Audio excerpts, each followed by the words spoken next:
Welcome back to my channel. আশা করব তোমরা সবাই খুব খুব ভালো আছো। আমিও কিন্তু বেশ ভালো আছি।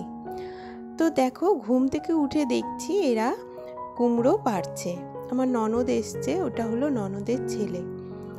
তো ননদকে হয়তো একটা দেবে, 3টে কুমড়ো টোটাল পেরেছে। একটা হয়তো 2 মামি শাশুড়ি আছে, তাদেরকে দেবে, নিজেরাও হয়তো রাখবে। তো দেখো, ওর মামা উঠেছিল পাড়তে কুমড়ো, আর ওরাও উঠে পড়েছে। আমার ছেলেও উঠেছে আর ননদের ছেলেও উঠে পড়েছে। তো আমি ঘুম থেকে উঠেই দেখেছি, দুটো আগেই পাড়া হয়ে গেছিলো, আমি একটারই ভিডিও করতে পেরেছি। বিশাল বড় বড় হয়েছে কুমড়োগুলো, দেখেছো কিভাবে উঠে পড়েছে। তো চলো, ঘুম ঘুম চোখে আমি কোনো রকম ভিডিও করে এবার চলে এসেছি চা করতে। চাটা না খেলে আমি এনার্জি পাই না কোনো কাজে। মানে শুধু ঘুমন্ত অবস্থায় একটুখানি দাঁড়িয়ে ওখানে ভিডিও করেছি, চেঁচামেচি শুনেছি, তো ধরপড়িয়ে উঠেছি।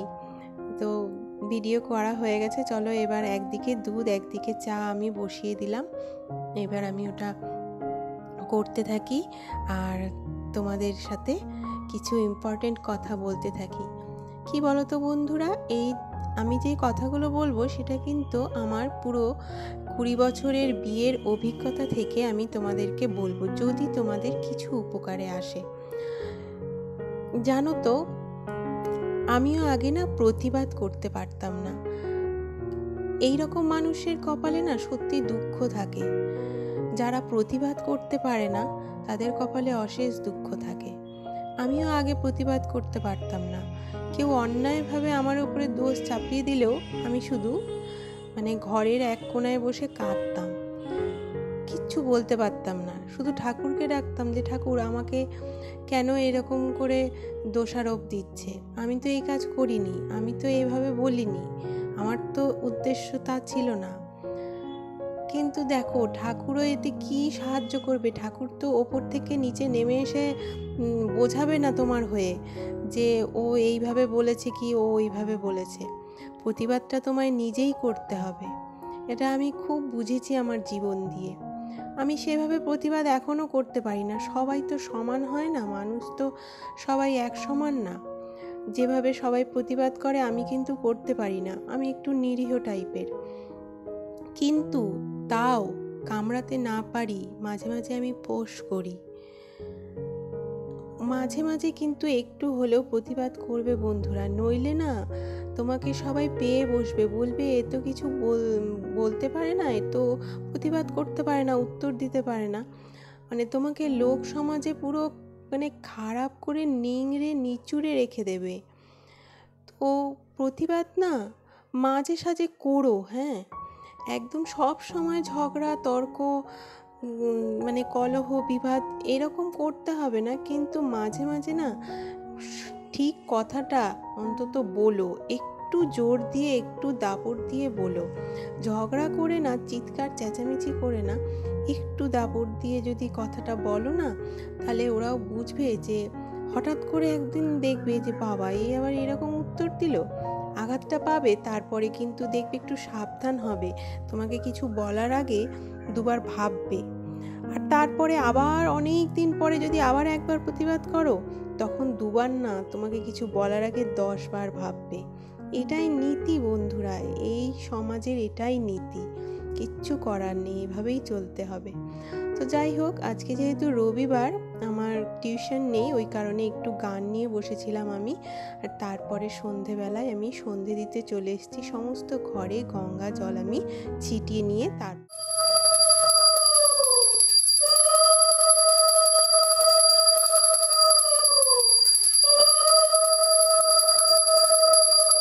সমস্ত ঘরে দুয়ারে গঙ্গা জল ছিটিয়ে সন্ধেবেলা তারপরে সন্ধে দিলে ঘরের থেকে পুরো নেগেটিভিটি দূর হয়, পজিটিভ এনার্জিতে ঘর বাড়ি একদম ভরে ওঠে, মনেও অনেক পজিটিভ এনার্জি পাওয়া যায়। তো আর ধূপ ধুনো আমি পুরো সমস্ত ঘরে দুয়ারে কোনায় কোনায় একদম দেখিয়ে দিলাম। তারপরে আমি বাকি কাজগুলো করব। আর এইখানে তো হনুমানজির ছবিটা বাবান রেখেছিল, তারপরে আবার সরিয়ে দিয়েছে। ওর এক জায়গায় রেখে কিছুতেই স্বস্তি পায় না, সমানে প্রচণ্ড ছটপটে, তো প্রচণ্ড ছটপট করতে থাকে। তুলসী তলায় আমি একটা প্রদীপ আর ধূপকাঠি দিয়ে দিই।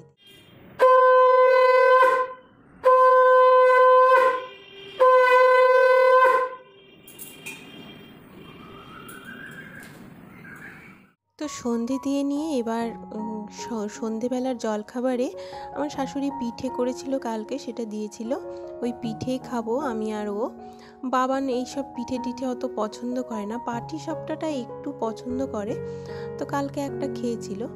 আজকে ওই জন্য ওর জন্য একটুখানি পপকর্ন করে দেবো। পপকর্নটা করা খুবই সহজ আমার কাছে মনে হয়, ওই কারণে।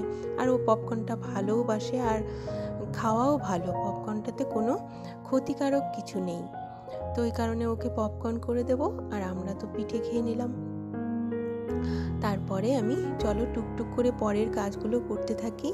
আর একটা যেটা মেন পয়েন্ট কি বলো তো, না বলতে শিখতে হবে।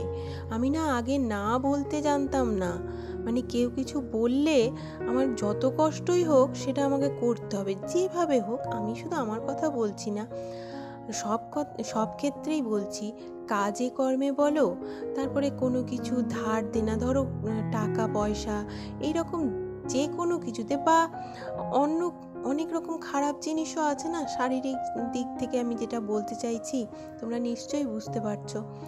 তো না বলতে শিখতে হবে।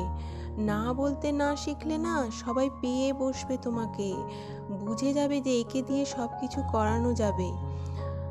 ওই কারণে না বলতে, খারাপ ধরো এমন সিচুয়েশন আসবে আর এমন সম্পর্কের মধ্যে না বলাটা যাচ্ছে না, কিন্তু তাও বলতে হবে মাঝে মধ্যে না।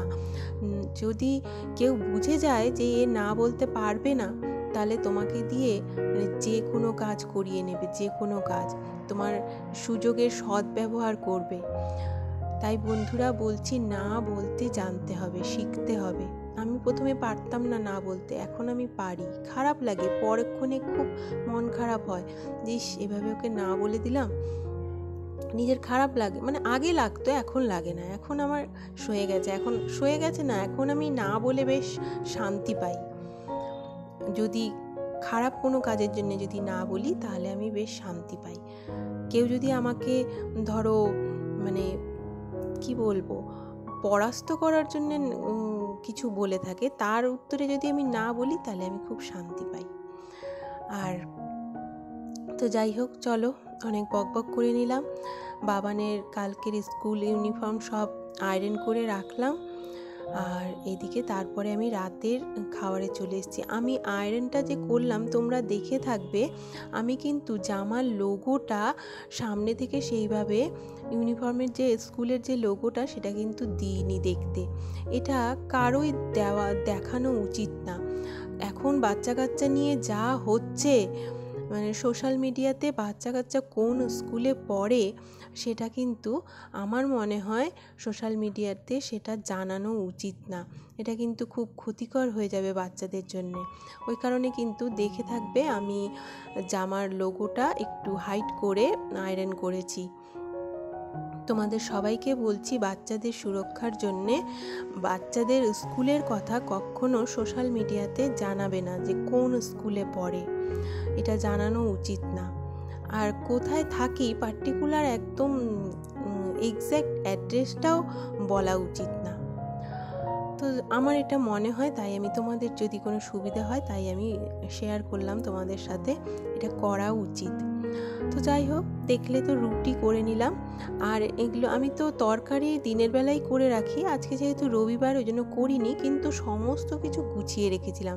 আলু কেটে ধুয়ে রেখেছিলাম, মশলা করে রেখেছিলাম, আর মটরশুঁটিও ছাড়িয়ে রেখেছি। মটরশুঁটিগুলো দিয়ে আলু দিয়ে এই তরকারিটা আমি করব। মটরশুঁটিগুলো একদম কাঁচাই দিচ্ছি, আমি সেদ্ধ করিনি, কচি কচি আছে তো, সেদ্ধ হয়ে যাবে একটুতেই। তো এই একটু আলু, একটুখানি পেঁয়াজ, লঙ্কা, আদা, রসুন আর জিরে গুঁড়ো একটুখানি দিয়েছি মশলার মধ্যে। তো ওই দিয়ে আমি করে নিলাম। দেখো, এটা অসাধারণ লেগেছিল খেতে, অসাধারণ। আর এই তরকারি, ঘুগনি, এসব জিনিস, আর একটু স্যালাড কেটেছি, এইসব জিনিস না আমার মুড়ি দিয়ে খেতে অসাধারণ লাগে। তাই আমি একটা রুটি খাবো আর একটু মুড়িও নিয়েছি, শেষে মুড়িটা দিয়ে খাবো। আমার খুব খুব ভালো লাগে মুড়ি দিয়ে, ঘুগনি মুড়ি, তারপরে এই যে মটরশুঁটি আর আলু দিয়ে তরকারি, এগুলো আমার মুড়ি দিয়ে খেতে খুবই ভালো লাগে। তো খাওয়া দাওয়া সেরে টেবিল একদম গুছিয়ে নিয়েছি। তারপরে চলে এসেছি, হাত মুখটা একটু ধুয়ে নিই, মুখটাতে ফেস ওয়াশ দিয়ে তারপরে সিরাম দেব আর নাইট ক্রিমটা দেব। যেহেতু গরমটা পড়েই গেছে, ঠান্ডা আর নেই, ঠান্ডাটা চলে গেল এত তাড়াতাড়ি, সেভাবে পড়লই না। তো যাই হোক, গরম যেহেতু পড়ে গেছে ওই জন্য প্রত্যেক দিনই এখন মুখটা ধোয়ার চেষ্টা করছি। মুখটা না ধুলে না মানে সকালবেলা স্কিনটা যেন কেমন হয়ে যায়। তো ও দেখো শুয়ে শুয়ে টিভি দেখছে আর বাবান ওই ঘরে পড়ছে। আমি মুখের নাইট ক্রিমটা দিয়ে তারপরে ঠাকুরের বিছানাটাও করে দেবো, তারপরে আমাদের বিছানা করবো। আমাদের শুধু একটুখানি দেরি হবে, বাবার এখনও পড়ছে, পড়া হয়ে যাবে, তারপরে ও টিভি দেখছে, আমি সোফায় শুয়ে শুয়ে একটু এডিট করব। তো যেগুলো বললাম বন্ধুরা, ওগুলো যদি তোমাদের একটুও কাজে লেগে থাকে তাহলে প্লিজ আমার ভিডিওটাকে একটা লাইক দিও আর চ্যানেলটিকে সাবস্ক্রাইব করে আমার পাশে থেকো। আজকের মতন আমি এখানেই টাটা বাই বাই করে দেবো। আমার ভিডিও আজকে এখানেই শেষ করব। তোমরা সবাই খুব ভালো থেকো, সুস্থ থেকো। দেখা হচ্ছে নেক্সট ভিডিওতে। আর কি বলবো, আমার যদি নিয়মগুলো একটু মেনে থাকো তাহলে কিন্তু দেখবে তোমাদের উপকারেই আসবে, কোনো ক্ষতি একদমই হবে না। তো tata bye bye, good night, সবাই খুব ভালো থেকো।